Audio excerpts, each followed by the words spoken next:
Hello students, class 12 chemistry. Last turn पे हमने coagulating के कैसे कोगुलेशन किया जाता है, डिफरेंट मेथड मैंने आपको बताया, by solvent, by sol add करके, बाय बॉइलिंग, बाय हीटिंग, इन सब के मेथड से हम कोगुलेशन करते हैं। एक लास्ट मेथड मैंने बताया था कि इसमें इलेक्ट्रोलाइट एक्सेस में डाल दीजिए तो कोगुलेशन जो है वो आसानी से हो जाता है इलेक्ट्रोलाइट डालने पर, कोई भी सभी electrolyte.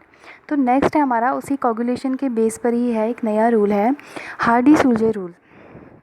What is Hardy Schulze rule? Coagulation tendency of different electrolyte. आपको पता है लास्ट वाले मेथड में मैंने इलेक्ट्रोलाइट के बारे में ही आपको बताया था कि इलेक्ट्रोलाइट डालने पर कोगुलेशन पॉसिबल हो पाता है लायोफोबिक कोलाइडल सोल्यूशन के केस में। ठीक है, तो coagulation tendency of different electrolyte is different. हर किसी इलेक्ट्रोलाइट की एक डिफरेंट टेंडेंसी होती है उसे कोगुलेट, उस कोलाइडल सोल्यूशन को कोगुलेट करने की, यानी प्रेसिपिटेशन फॉर्म में उसे कंडेंस करने की। हर इलेक्ट्रोलाइट की अपनी अपनी टेंडेंसी है, डिफरेंट होती है। इट डिपेंड्स, और ये टेंडेंसी डिपेंड किस पर करती है? Depends upon the valency of the active ion called fluctuating ion. Valency पर डिपेंड करती है, जो भी उस कोलाइडल सोल्यूशन को प्रिसिपिटेट करने में या फिर कोगुलेट करने में जो आयन पार्टिसिपेट कर रहा है उसकी वैलेंसी पर डिपेंड करता है हमारा coagulating tendency. According to this rule, ये रूल क्या बोलता है कि greater the valency of the active ion, जो आयन पार्टिसिपेट कर रहा है to precipitate the colloidal sol, उसकी जितनी ज़्यादा वैलेंसी होगी greater will be its coagulating power. ठीक है, greater the valency of the active ion greater will be its coagulating power, उसकी कोगुलेटिंग पावर उतनी ही ज़्यादा होगी जिसकी जितनी ज़्यादा वैलेंसी। आपको नीचे डायग्राम दिख रहा होगा, एक में है, एक बीकर में है नेगेटिव सोल, तो मैंने उसे नेगेटिवली चार्ज से दिखाया है। नेगेटिव सोल का मतलब है उसको नेगेटिव चार्ज ने उस सोल को, जैसे कि आर्सेनिक सल्फाइड का मैंने एग्जांपल आपको बताया था, this is the negative sol. उसको नेगेटिव आयंस जो होते हैं वो चारों ओर से घेर लेते हैं। क्यों घेर लेते हैं? क्योंकि उसका आपस में कंडेंस ना हो जाए। ठीक है, तो उसको नेगेटिव आयन इलेक्ट्रोलाइट डालने पर घेर लेते थे, तो उसे हम बोलते थे नेगेटिव सोल। तो यहाँ पे आर्सेनिक, मान लो कि आर्सेनिक सल्फाइड का सोल है, तो ये नेगेटिवली चार्ज से मैंने इसको दिखाया है। वैसे मेनली जो होता है उसको नेगेटिव आयन चारों ओर से घेर लेते हैं उस सोल को, बट यहाँ पे केवल नेगेटिव चार्ज से मैं दिखा रही हूँ उसको। तो होता क्या है कि मैंने यहाँ लिखा है ग्रेटर द वैलेंसी। आप इसको हमने क्या बोला, कोगुलेट करने के लिए कौन सा इलेक्ट्रोलाइट यूज़ करें वो उस पर डिपेंड करता है। तो वो ग्रेटर वैलेंसी जिसकी होगी, जैसे मैंने अगर सपोज़ Na पॉजिटिव डाला, तो मुझे इस 3 नेगेटिव को न्यूट्रलाइज़ करने के लिए Na के 3 मोल डालने पड़ेंगे, 3 मिलीमोल, क्योंकि उस पर एक ही पॉजिटिव चार्ज है जबकि मेरे यहाँ पर 3 नेगेटिव चार्ज है। इनको मुझे न्यूट्रल करने के लिए 2 और पॉजिटिव की ज़रूरत होगी। एक पॉजिटिव तो ये रहा, तो 1 मोल डालूंगी तो नहीं हो पाएगा ये न्यूट्रलाइज़, बल्कि मैंने Na पॉजिटिव अगर डाला तो इसमें 3 मोल की ज़रूरत होगी, जब 3 मोल डालने पड़ेंगे मुझे इसके। ऐसे ही अगर मैंने Mg2 पॉजिटिव का डाला तो उसका 1 मोल सफिशिएंट नहीं होगा 3 नेगेटिव को न्यूट्रलाइज़ करने के लिए या फिर कोगुलेट करने के लिए। इसका हमें नेगेटिव चार्ज हटाना है। आपको पता है चार्ज हटेगा तभी ये कंडेंस हो पाएंगे, तभी कोगुलेशन कंप्लीट हो पाएगा। तो इसका मुझे चार्ज आ जाना है जो नेगेटिव चार्ज है। तो Mg2 पॉजिटिव का 1 मोल अगर मैं डालूंगी तो 1 नेगेटिव चार्ज तो रह जाएगा, यानी कि 1.5 मोल डालने पड़ेंगे। और ऐसे ही अगर मैं Al3 पॉजिटिव का अगर डाल देती हूँ 1 मोल भी, क्योंकि उसमें 3 चार्ज है यानी कि उसकी वैलेंसी है ज़्यादा, इन दोनों से वो प्रीफर करेगा, उसका केवल मुझे 1 मोल डालने पर ही ये जो नेगेटिव सोल है ये कोगुलेट हो जाएगा आसानी से। 1 मोल डालने पर ही, मतलब कम अमाउंट में मैं उसे यूज़ कर रही हूँ और ये कोगुलेशन भी आसानी से कंप्लीट हो जा रहा है। तो वही हार्डी-सुलजे ने कहा था कि हम वो वाला इलेक्ट्रोलाइट प्रेफर करेंगे जिसकी वैलेंसी ज़्यादा होगी। तो यहाँ पर Mg2 प्लस Na प्लस और Al3 पॉजिटिव में Al3 पॉजिटिव की वैलेंसी ज़्यादा है to coagulate this negative sol. आसानी से ये 3 नेगेटिव चार्ज को एक ही मोल में न्यूट्रलाइज़ कर देगा और हमारा जो आर्सेनिक सल्फाइड का सोल है वो नीचे कोगुलेट हो जाता है। ऐसे ही आपको राइट हैंड साइड में एक और डायग्राम दिख रहा होगा, this is the example of positive sol.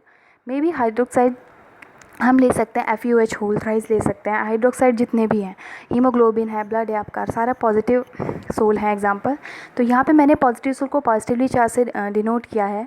तो इन 3 पॉजिटिव चार्ज को न्यूट्रलाइज़ करने के लिए किसी नेगेटिव चार्ज की ज़रूरत पड़ेगी। ठीक है। हार्डी-सूल्जे का रूल ही यही था कि जैसा भी सोल आप यूज़ करें उसका अपोजिटली चार्ज के आयन एक्टिव होंगे, तो उसी को उन्होंने फ्लक्चुएटिव आयन बोला, एक्टिव आयन बोला उन्होंने। ठीक है, तो यहाँ पर ये पॉजिटिव चार्ज, जब पॉजिटिव सोल होगा तो कौन से एक्टिव होंगे आयन, नेगेटिवली चार्ज, क्योंकि उसको न्यूट्रलाइज कौन करता है, नेगेटिव आयन। तो हम जो भी इलेक्ट्रोलाइट यूज़ करेंगे उसका नेगेटिव पार्ट एक्टिवेट होगा to coagulation of positive sol. तो यहाँ पॉजिटिव सोल हम ले रहे हैं, तो इसकी सपोज़ मैं Cl नेगेटिव डालूँ, इन 3 पॉजिटिव आयन को, ये सोल को कोगुलेट करने के लिए Cl के 3 मोल डालने पड़ेंगे, क्योंकि इस पर एक ही नेगेटिव चार्ज है, एक ही वैलेंसी है उसकी, तो 3 मोल मुझे डालने पड़ेंगे। ऐसे ही तो इसके 3 मोल डालने पड़ रहे हैं, SO3 2 नेगेटिव के मुझे कितने मोल डालने पड़ेंगे, 1.5 मोल। ठीक है, अगर PO4 3 नेगेटिव फॉस्फेट आयन अगर मैं यूज़ करती हूँ तो उसका केवल मुझे 1 मोल ही डालना पड़ेगा to coagulating this positive sol. इसके कोगुलेशन के लिए मुझे केवल उसका एक ही सोल डालना पड़ेगा। तो ग्रेटर द वैलेंसी, जिसकी ज़्यादा वैलेंसी है उसकी कोगुलेटिंग पावर ज़्यादा होती है, ये हार्डी-सूल्जे ने बताया था। तो इसमें कौन सा प्रेफर करेगा, PO4 3 नेगेटिव। इट मीन्स यहाँ पर जो फॉस्फेट आयन है उसकी कोगुलेटिंग पावर ज़्यादा है इन कंपेरिजन टू बोथ, ये जो दोनों नीचे SO3 नेगेटिव वाले, 2 नेगेटिव और Cl नेगेटिव, इनसे ज़्यादा कोगुलेटिंग पावर किसकी है, PO4 3 नेगेटिव की। और यहाँ पर नेगेटिव सोल के केस में Al3 पॉजिटिव की कोगुलेटिंग पावर ज़्यादा है। क्यों, क्योंकि उनकी वैलेंसी ज़्यादा है इन दोनों से। नेक्स्ट है अकॉर्डिंग टू हार्डी-सूल्जे रूल। हार्डी-सूल्जे रूल ने 2 अपने पॉइंट्स दिए थे, जो मैंने आपको बता दिए वही पॉइंट्स हैं। फर्स्ट पॉइंट था उनका, the ions carrying the charge, जो आयन एक्टिवेट हो रहे हैं वो कौन सा चार्ज कैरी करेंगे, opposite to that the sol particle, जो सोल बीकर में जिस सोल का हमें कोगुलेशन कराना है उसका आयन में कौन से एक्टिव होंगे पार्ट, जो उसका अपोजिट होगा। ठीक है, सोल पार्टिकल का अपोजिट आयन कैरी करेंगे। ठीक है, are effective in causing coagulation. Coagulation के लिए अगर हमें पॉजिटिव सोल का कोगुलेशन कराना है तो नेगेटिव आयन एक्टिवेट होंगे, और अगर नेगेटिव का कराना है तो पॉजिटिव आयन एक्टिवेट होंगे। ये आपको मैंने उसमें बताया अभी, पॉजिटिव और नेगेटिव सोल एग्जांपल लेके अपोजिट आयन एक्टिवेट होते हैं। सेकंड है coagulating power of an electrolyte, कि इलेक्ट्रोलाइट की कोगुलेटिंग पावर किस पर डिपेंड करेगी, उसकी वैलेंसी पर डिपेंड करेंगे। तो is directly proportional to the power of the valency of the active ion. जो एक्टिव आयन है उसकी वैलेंसी जितनी ज़्यादा होगी कोगुलेटिंग पावर भी उतनी ज़्यादा होगी। ठीक है, greater is valency of oppositely charged ion of the electrolyte being added, the faster is the reaction. For example, negative soul of arsenic sulfide, this is the negative soul arsenic sulfide। क्या होता है, negative soul होता है, उसकी coagulating power की बात करें तो नीचे दिया हुआ है Al3 पॉजिटिव, ज़्यादा उसकी कोगुलेटिंग पावर है, क्योंकि इसके हमें कम अमाउंट डालना पड़ रहा है, 1 मोल डालने पर ही वो उसे कोगुलेट कर दे रहा है। Mg2 पॉजिटिव की उससे कम है और Na पॉजिटिव की सबसे कम है, ये कोगुलेटिंग पावर है।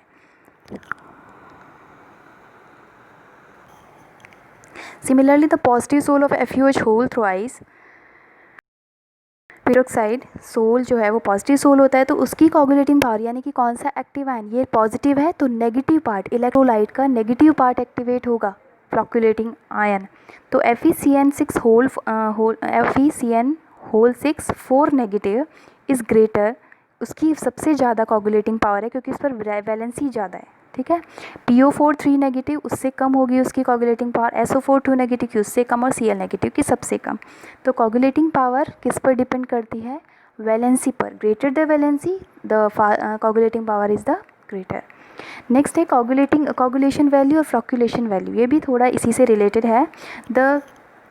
जो हम अमाउंट डाल रहे हैं इलेक्ट्रोलाइट की, ठीक है, उसकी हम मिनिमम कंसंट्रेशन कितनी डाल रहे हैं कि उसका कोगुलेशन कंप्लीट हो जाए, 1 लीटर सोल का कोगुलेशन कंप्लीट हो जाए, वही कोगुलेशन वैल्यू है। ठीक है, the minimum concentration of an electrolyte in millimoles which is required to cause the coagulation of 1 litre of sol is known as coagulation value, और फ्लक्चुएशन वैल्यू दोनों एक ही हैं। तो कोगुलेशन पावर, अगर कोगुलेशन वैल्यू जितनी कम होगी, यानी कि जितना कम अमाउंट हम यूज़ करेंगे वो कोगुलेशन पावर उतनी ही ज़्यादा होगी। ठीक है, कंफ्यूज मत होना, कोगुलेशन पावर हम वहाँ क्या कह रहे थे कि जिसकी ज़्यादा वैलेंसी उसकी कोगुलेटिंग पावर उतनी। ज़्यादा वैलेंसी का मतलब है उसका हमें कम अमाउंट यूज़ करना पड़ रहा है, और कम अमाउंट यूज़ कर रहे हैं वही तो है कोगुलेशन वैल्यू। तो जिसकी कम अमाउंट यूज़ कर रहे हैं मतलब ज़्यादा वैलेंसी या अमाउंट कम यूज़ कर रहे हैं, इट मीन्स उसकी कोगुलेशन पावर भी ज़्यादा होगी। तो smaller is the coagulation value, अगर कोगुलेशन वैल्यू ज़्यादा है तो electrolyte is the coagulation power, उस इलेक्ट्रोलाइट की कोगुलेशन पावर ज़्यादा होगी। कोगुलेशन वैल्यू यही होती है। नेक्स्ट है gold number. Gold number of a protective colloid, एक प्रोटेक्टिव कोलॉइड है gold number, is the minimum weight, is the minimum weight in milligram, milligram में इसका वेट होता है, विच मस्ट बी एडेड, जिसको ऐड किया जाता है to 10 millilitre of gold sol, gold sol में 10 मिलीलीटर ऑफ गोल्ड सोल में ऐड किया जाता है, so that no coagulation of the gold sol. अगर इस प्रोटेक्टिव कोलॉइड का, प्रोटेक्टिव कोलॉइड है क्या, इसका मिनिमम वेट मिलीग्राम में डाला जाता है अगर 10 मिलीलीटर गोल्ड सोल में, तो इसका कोगुलेशन रुक जाता है, no coagulation of the gold sol take place when 1 ml of 10% NaCl solution is rapidly added to it.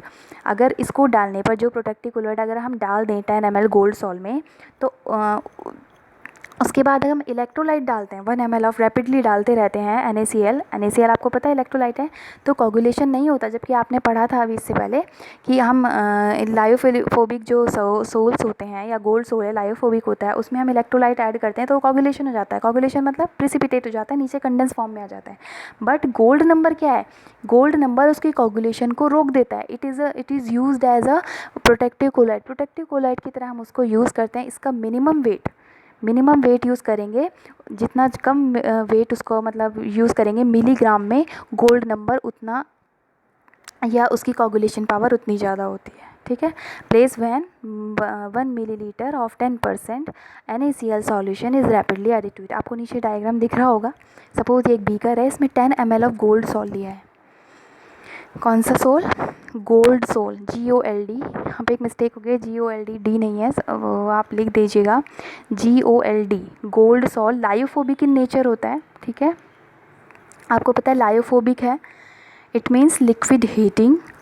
इसमें हमने लायोफिलिक सॉल्यूशन, जो हम प्रोटेक्टिव कोलॉइड की बार बार बात करें, वो इट मीन्स है क्या, वो लायोफिलिक सॉल्यूशन है। लायोफिलिक सॉल्यूशन का मतलब वो क्या है, लिक्विड से उसको लव है, लिक्विड की उसके चारों ओर एक लेयर होती है।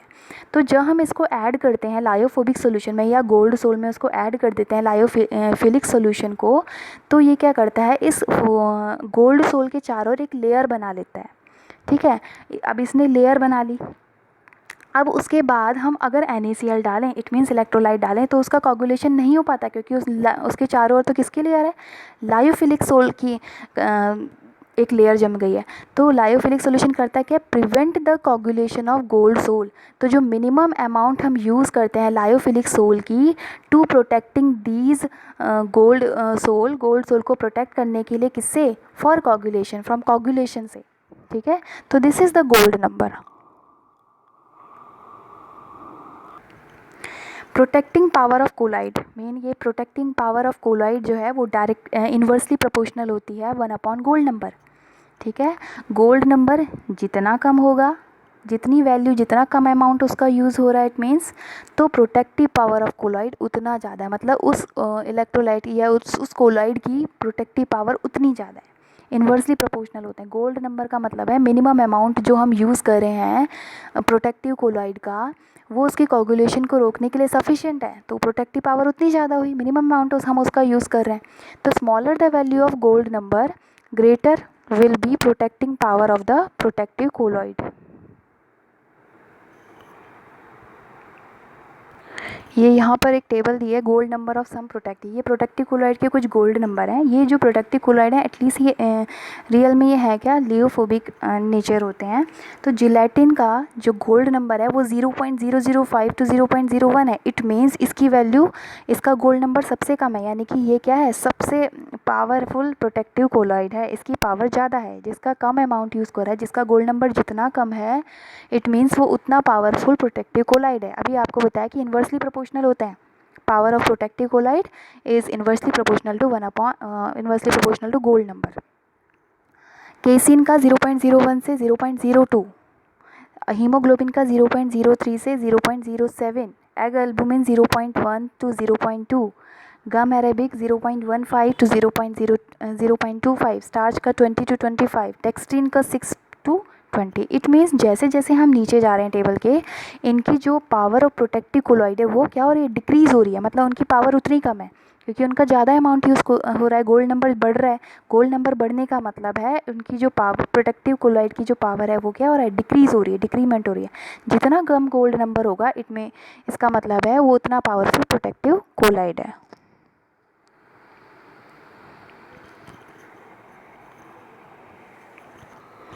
नेक्स्ट है emulsion. What is emulsion? Emulsion आज मैंने आपको टाइप ऑफ कोलॉइड बताया होगा on the basis of classification पढ़ाया था जब कोलॉइड का फिजिकल स्टेट के बेस पे, तो वहाँ पे पूरी टेबल बताई थी, ठीक है, कि डिस्पर्स फेज और डिस्पर्जन मीडियम के बेस पे कौन कौन से उनकी फिजिकल स्टेट चेंज होती है, तो क्या क्या होता है। तो वहीं पर आपने पढ़ा होगा इमल्शन। तो emulsion are the colloidal solution in which both the disperse phase and dispersion medium are liquid. Emulsion क्या होते हैं, जिसमें डिस्पर्जन मीडियम और डिस्पर्स फेज दोनों के दोनों क्या होते हैं, लिक्विड होते हैं। Liquid disperse in another immiscible liquid, it means वो इमिसिबल लिक्विड होते हैं दोनों एक दूसरे में, ठीक है। दोनों की दोनों डिस्पर्स फेज हो चाहे डिस्पर्जन मीडियम में, दोनों लिक्विड होंगी but immiscible in with each other. Types of emulsion, types of emulsion, two types होते हैं हमारे इमल्शन के। Oil in water, oil slash W लिखा है, it means oil in water. And second one is W slash O, it means water in oil, यानी कि oil जो है वो वाटर में है, ऑयल कम अमाउंट में है, वाटर ज़्यादा अमाउंट में है। और सेकेंड वाले में वाटर इन ऑयल, यानी कि ऑयल ज़्यादा अमाउंट में, वाटर कम अमाउंट में, ठीक है। तो इससे हम पता लगा सकते हैं कि जो ऑयल है, ऑयल क्या है यहाँ पर, फर्स्ट वाले में डिस्पर्स फेज, डिस्पर्स फेज का मतलब है ऑयल है कम अमाउंट में। Second water, dispersion medium, dispersion medium है वाटर, इट मीन्स वाटर यहाँ पे ज़्यादा अमाउंट में है। तो ऐसा कौन सा एग्जांपल है, मिल्क, मिल्क आपने देखा होगा, मिल्क में फैट, फैट डिस्पर्स होता है किसमें, वाटर में। जो आपका मिल्क है वो क्या है, फैटी तो है, फैट कम अमाउंट में है, ऑयल जो है कम अमाउंट में, फैट को हम ऑयल भी बोल सकते हैं, तो वो कम अमाउंट में, इट मीन्स डिस्पर्स फेस, ज़्यादा अमाउंट में वहाँ पर क्या है, dispersion medium, it means water. तो मिल्क जो है आपका ऑयल इन वाटर टाइप का है। सेकेंड है water in oil, it means water is disperse phase, water यहाँ पर कम अमाउंट में होगा, वाटर डिस्पर्स फेज है, और ऑयल डिस्पर्जन मीडियम है, ऑयल यानी कि ज़्यादा अमाउंट में। Example cream and butter, butter आपने देखा होगा, बटर अगर आपने देखा हो तो उसमें आप हाथ में उसे लीजिए तो आपको ऑयली ऑयली सही रहेगा बहुत, हाँ, क्योंकि उसमें वाटर क्या है, डिस्पर्स फेज है, बहुत कम अमाउंट में है, और ऑयल ही ऑयल है, यानी फैट ज़्यादा है, तो डिस्पर्जन मीडियम है वहाँ पे, जो ज़्यादा अमाउंट में होता है डिस्पर्जन मीडियम।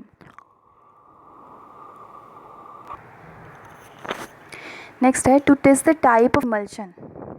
इमल्शन को हम कैसे पता लगाएं कि वो ऑयल इन वाटर वाला टाइप है या वाटर इन ऑयल वाला टाइप है। तो उसके लिए कुछ टेस्ट करते हैं हम। फर्स्ट टेस्ट है हमारा, इफ़ वाटर इज़ एडिड, ठीक है, आपके पास इमल्शन है, आपको नहीं पता कि ये ऑयल इन वाटर है या वाटर इन ऑयल है, यानी फर्स्ट टाइप है या सेकेंड टाइप। आप उसमें पहले क्या करके देखेंगे, वाटर ऐड करके देखना। वाटर अगर आप ऐड करेंगे, फर्स्ट टेस्ट लगाते हैं, वाटर ऐड करके देखेंगे तो it is miscible with water, it is miscible with emulsion. जो भी आपका इमल्शन है उसमें oil in water type, oil in water type में क्या होगा, वाटर मिसिबल हो जाएगा। सपोज़ आपका मिल्क है, वो ऑयल इन वाटर वाला टाइप है, यानी कि वाटर इसमें ज़्यादा अमाउंट है, मिल्क में आप वाटर ऐड कर दीजिए तो आपको पता भी नहीं चलेगा, क्योंकि वो मिसिबल हो जाएगा कि आपने उसमें वाटर ऐड किया है, नहीं पता चलेगा, पूरा मिसिबल हो जाता है बिकॉज ऑफ पोलर नेचर। क्योंकि ऑयल इन वाटर वाले टाइप का जो नेचर होता है वो पोलर नेचर होता है। वाटर आपको पता है ज़्यादा अमाउंट में, इट मीन्स वो पोलर नेचर है। सेकेंड वाले टाइप में अगर W/O यानी कि वाटर इन ऑयल वाले टाइप में आपने वाटर ऐड कर दिया किसी ऑयल में या क्रीम में या फिर बटर में, आपने उसमें वाटर ऐड कर दिया तो it is not miscible. Water आपका अलग ही रहेगा और आपका बटर अलग ही रहेगा, उसमें वो मिसिबल नहीं हो पाएगा। तो it is not miscible with emulsion because of non polar in nature होता है हमारा ऑयल या फैट। तो वाटर हमारा पोलर होता है, पोलर और नॉन पोलर के बीच में बॉन्डिंग नहीं हो पाती। सेकेंड है if oil is added, second जो टेस्ट है, अगर हम उसमें ऑयल ऐड करते हैं इमल्शन में तो ऑयल इन वाटर वाला टाइप हुआ अगर, तो क्या होगा, it is not miscible with emulsion. अगर ऑयल हम उसमें ऐड कर दें, अगर आप मिल्क में आप ऑयल ऐड कर दीजिए तो मिसिबल होगा या नहीं, नहीं होगा, क्योंकि वो कैसा है, पोलर इन नेचर है, और ऑयल कैसा होता है, non polar in nature. Oil हम ऐड कर रहे हैं और मिल्क में अगर ऐड कर दें ऑयल इन वाटर टाइप में, तो it is not miscible, miscible नहीं हो पाता इमल्शन के साथ। वाटर इन ऑयल में, ये तो आपको पता है, नॉन पोलर इन नेचर है, सेकंड वाला जो हमारा है वो नॉन पोलर नेचर है, तो it is miscible with emulsion, वो इमल्शन के साथ मिक्स हो जाएगा, मिसिबल हो जाएगा। बटर में आप ऑयल डाल दीजिए, घी डाल दीजिए और तेल, तो मिक्स हो जाता है because of non polar in nature. Third है an addition of small amount of electrolyte. अगर इलेक्ट्रोलाइट ऐड कर दें, इलेक्ट्रोलाइट ऐड करने पर ऑयल इन वाटर टाइप में क्या होगा, makes emulsion conducting because of polar nature, polar nature है तो इलेक्ट्रोलाइट भी आयनिक फॉर्म में होता है, पोलर के साथ क्या करेगा, कंडक्ट फॉर्म में आ जाएगा। जबकि वाटर इन ऑयल टाइप में क्या होगा, नो इफेक्ट, कंडक्टिंग पावर पर कोई इफेक्ट नहीं पड़ेगा। तो ये सारे टेस्ट थे कि इमल्शन को हम कैसे पता लगाएं कि वो ऑयल इन वाटर वाला टाइप है या वाटर इन ऑयल वाला टाइप है। बाकी हम इसकी प्रिपरेशन पढ़ेंगे। डीइमल्सिफिकेशन यानी कि इसका अपोजिट इमल्शन तो हमने बना दिया, उसके बाद हम अलग अलग इसको कैसे करें, यानी डिस्पर्स फेज और डिस्पर्जन मीडियम को, उसके बारे में। और उसके बाद जेल। अगर आपको कुछ भी इसमें प्रॉब्लम आती है, कुछ पूछना है तो आप पूछ सकते हैं पर्सनली। Thank you.